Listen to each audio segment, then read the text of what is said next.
તો વાત કરીએ ડાંગની સાપુતારાનું જીવાદોરી સમાન સર્પગંગા તળાવ. અહીં પાણીની ભરપૂર આવક છે. ઓગસ્ટની શરૂઆતમાં જ પાણીની ભરપૂર આવકથી સ્થાનિકો સહિત હોટલ સંચાલકોએ હાશકારો અનુભવ્યો છે. તો ભારે વરસાદને કારણે ચારેય તરફ સૌંદર્ય ખીલી ઉઠ્યું છે અને પ્રવાસીઓ માટે તે આકર્ષણનું કેન્દ્ર બન્યું છે.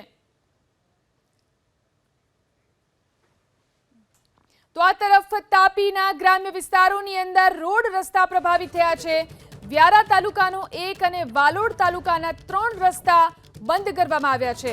લો લેવલ પુલ પાણીની અંદર ગરકાવ થતા રસ્તા બંધ થયા છે. 4 ગ્રામ્ય વિસ્તારના રસ્તા બંધ થયા છે. રસ્તા બંધ થતા ગ્રામજનોને મુશ્કેલીનો સામનો કરવો પડી રહ્યો છે. તાપીના ગ્રામ્ય વિસ્તારના દ્રશ્યો છે. અહીં રોડ રસ્તા પ્રભાવિત થયા છે. વ્યારા તાલુકાનો 1 અને વાલોડ તાલુકાના 3 રસ્તા અહીં બંધ કરવામાં આવ્યા છે. તો લો લેવલ પુલ પાણીમાં ગરકાવ થઈ ગયો છે, જેના કારણે આ રસ્તો બંધ થયો છે.